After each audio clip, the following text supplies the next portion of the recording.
Taking a departure from the main series now for our annual visit to the human world. And this time, it's a good one.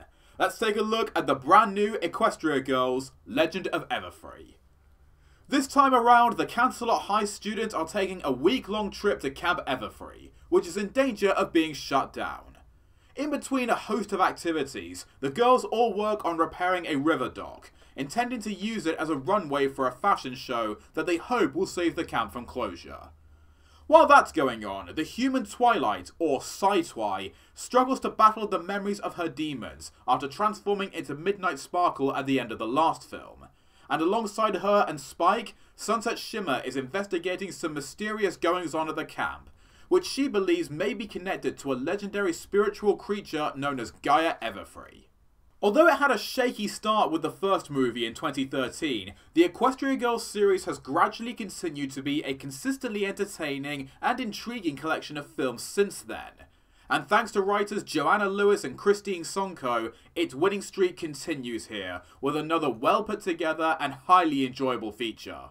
In fact, of the 4 movies, I would honestly, if perhaps controversially, have to say that Legend of Everfree is the best yet. Following the events of the Friendship Games and a surprisingly dark cold opening for this film, Psy-Twi is given some great character development, as the story delves deep into her tormented mind, constantly haunted by her past and severely afraid that her dark magic will consume her once more. This psychological trauma that she struggles with, which compels her to try and remain as distant as possible from her friends out of fear of causing harm to them and herself, is what makes her so engaging and easy to empathise with throughout. Meanwhile, Sunset Shimmer once again proves to be the standout character, bringing a wonderful blend of understanding, kindness, intelligence and encouragement to the group, especially during moments involving new magical abilities acquired by her and her friends, one such sequence including her first solo song, and supportive talks between her and Twilight, as she tries to reach out to her to help with her troubles. Hey, you okay? You seemed a little freaked out on the bus earlier. Probably had another one of her nightmares. I'm fine. I mean, what do I have to complain about? Ever since I transferred here, everyone from CHS has been really nice and accepting. Especially considering what happened at the Friendship Games. That wasn't your fault. Principal Cinch is the one who encouraged you to try and use all that magic to win the games for Crystal Prep. You weren't ready to have that kind of power. But it's over now. And if there's any group that's gonna forgive you for something that happened in the past, trust me, it's this one.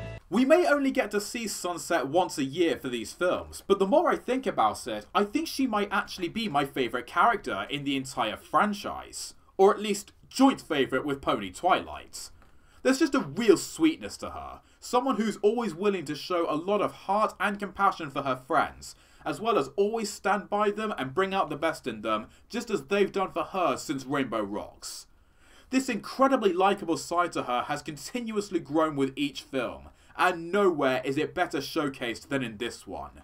The sunset from the original movie now feels like such a distant memory, and Celestia and Twilight from Equestria would be so proud of her now. The new characters for this story are Camp Everfree's director, Gloriosa Daisy, and her brother, Timber Spruce, the former of which tries to keep composure and a sense of positivity around everyone, even when faced with the prospect of the camp shutting down. Her somewhat erratic behaviour makes her role as the eventual villain relatively obvious, but when her motivations are revealed after Sunset uses her new ability to telepathically see and understand people's thoughts and feelings, it works very well, as we understand how much the camp means to Gloriosa and just what extremes she would allow herself to go through to protect it. Seeing her transform into a demonic creature with dark equestrian magic might not make her the most original or interesting antagonist, but these motives do make her a more sympathetic one, which is a nice change of pace. Timber also has a charming and likeable personality to him, and the interactions he shares with Psy-Twi at various points of the story are surprisingly handled decently well. I certainly don't think we needed a subplot involving yet another love interest, but the two do share convincing and sweet chemistry. As it only really consists of some blushing and a few brief conversations between two young people with similar interests, it never feels like their relationship develops beyond an innocent crush.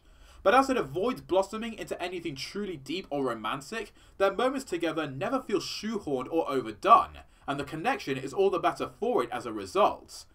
Perhaps more importantly, as he tries to keep his sister in control of herself, Timber also services the primary narrative with an actual purpose, rather than his involvement being exclusive and limited to just these moments. Although it never quite takes full advantage of its location, the decision to take the girls out of a high school setting after spending 3 movies there was an excellent one, as it allows the characters the freedom and space to do more. Unfortunately, the rest of the main 7 tend to get sidelined until the 3rd act, but before and during that time, most of them get at least one moment to shine. Rarity's near-incessant talk of her fashion show can get a little grating after some time though, especially since, for better or worse, this particular aspect of the movie doesn't really go anywhere, thanks to a running joke involving the newly constructed dock being repeatedly rebuilt and destroyed, which is best executed in a fantastic post-credits scene. I also don't quite understand why Pinky still feels the need to bring up past events early on, but then again, this is Pinky we're talking about. After a positively hilarious and trippy scene where we see inside her head, Sunset takes the words out of probably every viewer's mouth when she responds, That explains so much. All of them are brilliantly brought together as a team for one of the film's climactic sequences, as they all get to use their new magical powers in a gripping and exciting battle against the corrupted Gloriosa. These events also spectacularly help enhance the film's valuable, relatable, and perhaps even inspiring morals, which express the importance of overcoming your past mistakes and demons by acknowledging that they don't define who you really are, and understanding that having an amazing group of friends means you don't have to face your troubles alone. As for the music, Daniel Ingram knocks it out of the park again.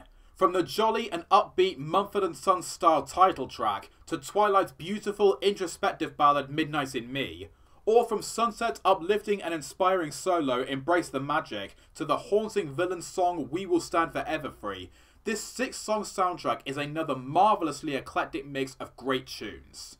Usually with MLP, the animation quality speaks for itself, but it's still worth mentioning here, as the visuals in this film are just downright gorgeous. At several moments, particularly those involving action or Twilight's dreams, the imagery and colours really shine with superb detail and stunning vibrancy, making this a film begging to be experienced in HD on a big TV screen. The movie's final scenes also show that more is still to come, and I for one can't wait to see what follows in the future. With a few character and story missteps, Legend of Everfree doesn't reach the top mark, but in my books it's the closest that this series of films has come to doing so, thanks to its compelling narrative, exceptional morals, and fantastic characterizations of Sidetwi and Sunset. What's next for Equestria Girls, I wonder? A 5th feature-length installment, or will it now get a TV series of its very own? Either way, I am more intrigued and excited than ever to see where it goes next. A thoroughly enjoyable movie that I look forward to watching again on Blu-ray, Equestria Girls Legend of Everfree gets a gold star score of 9 out of 10.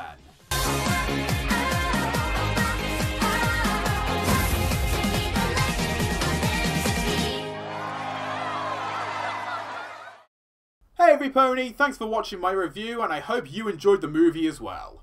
This is just a quick extra message to let you all know that later this week I am taking a much needed vacation for a couple of weeks. What this means is that I'll be busy with packing and other preparations before I leave, so therefore my review for this week's new episode, Pony Points of View, is postponed, as I'm not going to have time to get a review done before then. It also means that my reviews for Where the Apple Lies and Top Bolts will be delayed as well. I will have internet access, so I will be able to watch them, but the reviews won't be done until after I return. As a UK brony, I could be one of the first to see the last few episodes of Season 6, and yet I'll most likely end up being the last to review them. How's that for irony? That said, I'm not completely confident that schedule will stick, but whatever happens, I will be back in time for the season finale. Once again, thank you all for watching and for your continued support, it really means a lot to me. I'm Golden Star, keep shining on Everpony, and I'll see you in a couple of weeks.